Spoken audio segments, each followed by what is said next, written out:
ಬಳ್ಳಾರಿಯಲ್ಲಿ OPDಗೆ ನಮ್ಮ ಕರ್ನಾಟಕ ರಾಜ್ಯ ದೇವದಾಸಿ ಮಹಿಳೆಯರ ವಿಮೋಚನೆ ಸಂಘದ ಜಿಲ್ಲಾ ಜಂಟಿ ಕಾರ್ಯದರ್ಶಿಗಳು ಮತ್ತು ಸಂಡೂರು ತಾಲೂಕಿನ ಕಾರ್ಯದರ್ಶಿ ಹಾಗೆಯೇ ಸರ್ಕಾರ ನೇಮಕ ಮಾಡಿದಂಥ ಸಮಾಜ ಕಲ್ಯಾಣ ಇಲಾಖೆ ನೇಮಕ ಮಾಡಿದಂಥ ಪರಿಶಿಷ್ಟ ಜಾತಿ ಪರಿಶಿಷ್ಟ ಪಂಗಡ ಜಾಗೃತಿ ಸಮಿತಿ ಏನಿದೆ, ಉಸ್ತುವಾರಿ ಸಮಿತಿ, ಅದರ ಸದಸ್ಯರಾದಂಥ ಕಾಮ್ರೇಡ್ ದುರ್ಗಮ್ಮನವರು ರಕ್ತಸ್ರಾವದ ಹೆಸರಿನಲ್ಲಿ OPDಗೆ ಅಡ್ಮಿಟ್ ಆಗಿದ್ದಾರೆ ಕಳೆದ ಆಗಸ್ಟ್ ತಿಂಗಳಲ್ಲಿ. ಸೊ ಆ ಸಂದರ್ಭದಲ್ಲಿ ರಕ್ತಸ್ರಾವಕ್ಕೆ ಟ್ರೀಟ್ಮೆಂಟ್ ತೊಗೊಂಡು ಅವರು ವಾಪಸ್ ಹೋಗ್ಬೇಕು ಅನ್ನುವಾಗ ಡಾಕ್ಟರ್ ಹೇಳಿದ್ದಾರೆ, ಇಲ್ಲ ನಿಮ್ಮ ಗರ್ಭಕೋಶ ತೆಗಿದೇನೆ ನಿಮ್ಮ ಸಮಸ್ಯೆ ಪರಿಹಾರ ಆಗಲ್ಲ ಅಂತ. ಸರಿ ಅಂತೇಳಿ ಒಪ್ಕೊಂಡಾರೆ. ಗರ್ಭಕೋಶವನ್ನು ಅವರು ಏನು ಆಪರೇಷನ್ ಮಾಡಿದ ನಂತರ ಮತ್ತೆ ಸಮಸ್ಯೆ ಕಾಣಿಸ್ಕೊಂಡಿದೆ. ಅವರಿಗೆ ವಾರಗಟ್ಟಲೆ ವಿಪರೀತವಾದಂಥ ವಾಂತಿ ಭೇದಿ, ಅದೇ ರೀತಿಯಲ್ಲಿ ಮೂತ್ರ ವಿಸರ್ಜನೆಗಳು ಆಗ್ತಕ್ಕಂಥದ್ದು ನೋಡಿ ಆಮೇಲೆ ಮತ್ತೆ ಪರಿಶೀಲನೆ ಮಾಡಿದರೆ ಒಳಗಡೆ ಆಪರೇಷನ್ ಮಾಡಿದಂಥ ಸಂದರ್ಭದಲ್ಲಿ ಒಂದು ನರದ ಕನೆಕ್ಷನ್ನು ತಪ್ಪಿದೆ ಅಥವಾ ಕನೆಕ್ಷನ್ನೇ ಮಾಡಿಲ್ಲ ಅಂತಕ್ಕಂಥ ಒಂದು ಮಾಹಿತಿ ಸಿಕ್ಕಿದೆ. ನಂತರ ಮತ್ತೆ 2ನೇ ಬಾರಿ ಟ್ರಾಮಾ ಕೇರಿಗೆ ಅವರು ಅಡ್ಮಿಟ್ ಆದಾಗ 2ನೇ ಬಾರಿ ಆಪರೇಷನ್ ಆಗಿ ಮತ್ತೆ ಅದನ್ನು ಸರಿಪಡಿಸಿದ್ದಾರೆ ಅಂತ ಹೇಳಿದ್ದಾರೆ.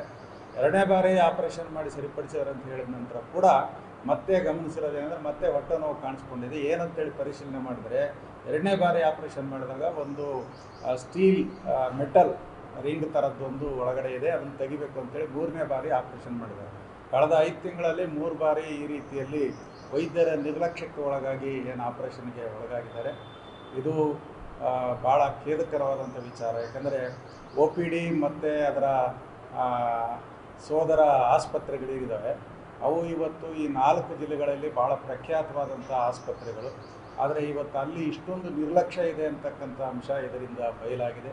ಆದ್ದರಿಂದ ನಾವು ಜಿಲ್ಲಾ ಆರೋಗ್ಯ ಅಧಿಕಾರಿಗಳು ಮತ್ತು ರಾಜ್ಯದ ಆರೋಗ್ಯ ಅಧಿಕಾರಿಗಳೇನಿದ್ದಾರೆ ಅವ್ರ ಮೇಲೆ ನಾವು ಒತ್ತಾಯ ಮಾಡ್ತಾ ಇದ್ದೀವಿ. ತಕ್ಷಣವೇ ಯಾವ ವೈದ್ಯರು ಇದರಲ್ಲಿ ನಿರ್ಲಕ್ಷ್ಯ ವಹಿಸಿದರೆ ಅವ್ರ ಮೇಲೆ ಶಿಸ್ತು ಕ್ರಮವನ್ನು ತೆಗೆದುಕೊಳ್ಬೇಕು.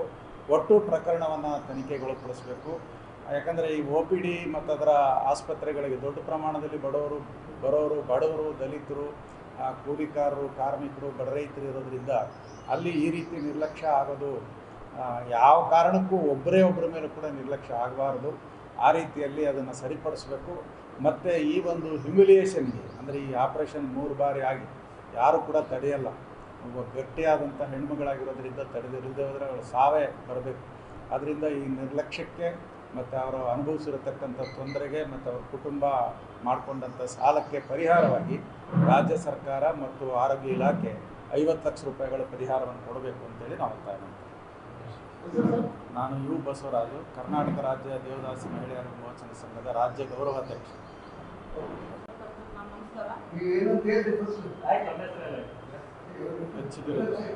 ಸರ್, ನನ್ನ ಹೆಸರು ಎಚ್ ದುರ್ಗಮ್ಮ ಅಂತ.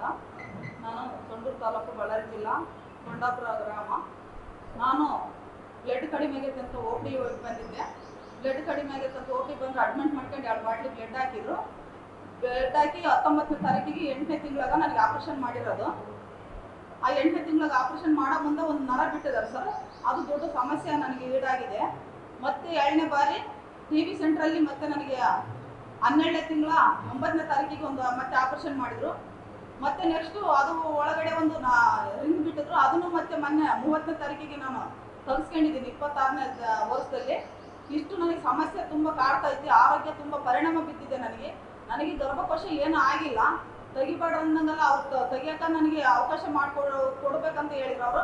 ಇದು ಏನೋ ಸಮಸ್ಯೆ ಐತೆ ಅಂತಂದು ಹೇಳಿ ನಾನು ತೆಗೆಸಿ ತಂದಿಟ್ಟಿದ್ದೀನಿ. ಅದರ ಈ ಥರ ಎಲ್ಲ ದೊಡ್ಡ ಮಟ್ಟದಲ್ಲಿ ನನಗೆ ಆರೋಗ್ಯ ಪರಿಣಾಮ ಬಿದ್ದಿದೆ. ಇದಕ್ಕೆ ಏನಾದರೂ ನನಗೆ ಎಲ್ಲ ಈ ಪತ್ರಕರ್ತರು ಏನು ಬಂದಿದ್ದೀರಲ್ಲ, ನಿಮ್ಗೆ ದಯವಿಟ್ಟು ನಾನು ಕೇಳ್ತಾ ಇದ್ದೀನಿ, ಸಮಸ್ಯೆ ಎಂಥಪುರ ಅಲ್ಲಿ ಹಾಸ್ಪಿಟ್ಲ್ಗಳಲ್ಲಿ ನಡೀತೈತಂತ ನಿಮ್ಗೆ ಗಮನಕ್ಕೆ ಇರಬೇಕು. ನಾನು ಅಲ್ಲಿ 2-3 ಬಾರಿ ನನಗೆ ಸಮಸ್ಯೆ ಆದಾಗ ನಾನು ಎಲ್ಲರನ್ನೂ ಕರೆಸ್ಬೇಕಂತ ತುಂಬ ನೋವು ಆಗ್ತಾ ಇದ್ದಾಗ ನಾನು ಇರ್ತೀನೋ ಇಲ್ಲ ಅನ್ನೋ ಪರಿಸ್ಥಿತಿಯಲ್ಲಿ ಸತ್ಯ ಇದ್ದೆ. ನಾನು ಈ ರೀತಿ ನಾನು ಹೊರ ಬಂದು ಮಾತಾಡ್ಬೇಕಂದ್ರೆ ಯಾವ ರೀತಿ ಧೈರ್ಯ ತಗೊಂಡಿದ್ದೀನಿ. ನನಗೆ ಒಬ್ಬೇ ಮಗ ಇದ್ದಾನೆ, ನನ್ನ ಮಗನ ಮಗ ನೋಡಿ ಬದುಕಬೇಕು. ನಾನು ಒಂಟಿ ಮಹಿಳೆ ಇದ್ದೀನಿ, ನಾನು ಹೆಂಗೆ ಜೀವನ ಮಾಡಬೇಕು, ನನ್ನ ಮಗನ ಯಾರು ಸಾಕ್ಬೇಕನ್ನೋ ಒಂದು ನನ್ನ ಮಗನಿಗೋಸ್ಕರ ನಾನು ಧೈರ್ಯ ತಗೊಂಡು ಹೊರ ಬಂದಂಥ ಮಹಿಳೆ ಇದ್ದೀನಿ.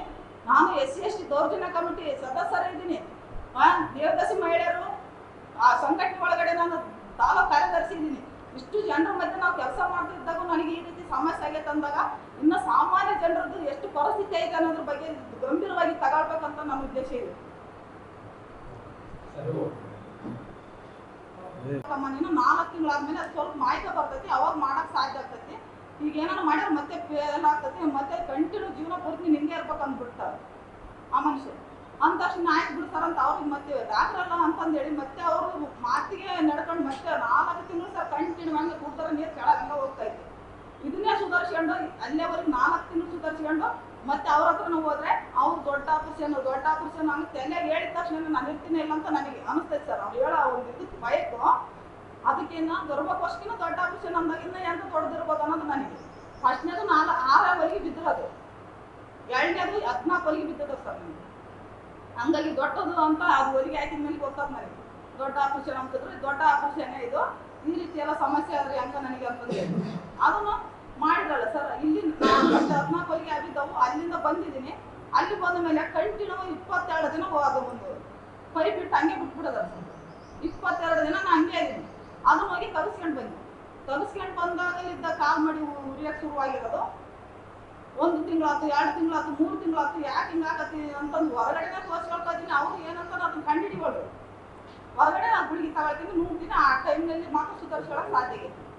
ಇದೇನು ಹಿಂಗಾಗತ್ತಲ್ಲ ತಡಿ, ಈಗ ಆಪರೇಷನ್ ಮಾಡಿರೋ ಅವ್ರ ಹತ್ರನೇ ಹೋಗೋಣ ಇದನ್ನು ಮತ್ತೆ ಅಂತ ಹೋದ್ರೆ ಅವ್ರ ಸ್ಕ್ಯಾನಿಂಗು, ಬ್ಲಡ್ ರಿಪೋರ್ಟು ಪ್ರತಿಯೊಂದು ಟೆಸ್ಟ್ ಬರ್ದಾಗ ಒಂದು ರಿಂಗ್ ಐಟಮ ತೆಗಿಬೇಕಂತ ಹೇಳ್ಬಿಡ್ತಾರೆ ಆಪರೇಷನ್ ಮಾಡಿರೋರೆ. ಹಾಂ, ಅವ್ರು ಹೇಳಿದಾಗ ಅವ್ರಿಗೆ ಹೋಗಿ ಮತ್ತೆ ಸರ್ ನೋಡ್ರಿ ಸರ್ ತೆಗೀರಿ ಅಂತ ಹೇಳಿ ಅವರು ಮತ್ತೆ 2 ದಿನ ಅಡ್ಮಿಟ್ ಮಾಡ್ಕೊಂಡು 3ನೇ ದಿನದಾಗ ತೆಗೆದ್ರು ಸರ್. ಅದು ಅವ್ರ ಹಾಸ್ಪಿಟ್ಲಿಗೆ ಪ್ರೈವೇಟ್ ಒಳಗಡೆನೆ ತೆಗೆದ್ರು. ಅಲ್ಲೇ ಅಡ್ಮಿಟ್ ಮಾಡ್ಕೊಂಡು ಮತ್ತೆ ತೆಗೆದು ಕಳಿಸಿದ್ರು. ಮತ್ತೆ ವಾಪಸ್ ಬಂದ್ವಿ. ಈಗ 3 ಬಾರಿ ಸರ್ ನನಗೆ ಈ ಸಮಸ್ಯೆ ಅನುಭವಿಸ್ತಾ ಇರೋದು. ನಾನು ಹಲವಾರು ಅಲ್ಲಿ ಸಮಸ್ಯೆಗಳು ಕೇಳ್ತಾ ಇದ್ರು. ನಾನು ಅದ್ರಲ್ಲಿ ಯಾವುದನ್ನು 1 ತಿಂಗಳು ಗಟ್ಟಲೆ ಅಲ್ಲಿ ಇದ್ದೀನಿ ಸರ್ ನಾನು ಹಾಸ್ಪಿಟ್ಲಲ್ಲಿ. ಇದು ಸುಳ್ಳು ಹೇಳಬೇಕು ಅದನ್ನ ಆ ರೀತಿ ನಾವು ಇದು ಮಾಡ್ಬೇಕಂತ ಉದ್ದೇಶ ಇಲ್ಲ. ಅಲ್ಲಿ ಸಾಮಾನ್ಯ ಜನಗಳಿಗೆ ನಾನು ಇಷ್ಟೆಲ್ಲ ಇಲ್ಲಿ ಮಾತಾಡಿರ್ಬೋದು, ಬಟ್ ಡಾಕ್ಟರ್ ಹತ್ರನು ಯಾವ ರೀತಿ ನಡ್ಕೊಂಡಿನಂತ ಅಲ್ಲಿ ನೀವು ಬೇಕಾದ್ರೆ ಬರ್ರಿ ನಾನು ಹೇಳ್ತೀನಿ.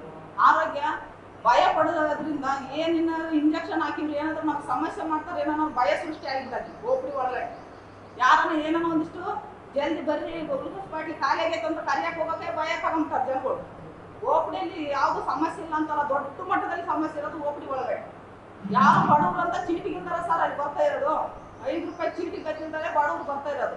ಅದೇ 10,000 ಇದ್ರೆ ಹೊರಗಡೆ ತೋರಿಸ್ಕೊಂಡು ಚೆನ್ನಾಗಾಗ್ತೀವಿ, ಆರೋಗ್ಯ ಇಂಪಾರ್ಟೆಂಟ್ ಅಂತ ಎಲ್ಲರಿಗೆ ಅರ್ಥ ಆಗತ್ತಿದ್ರ ಬಗ್ಗೆ.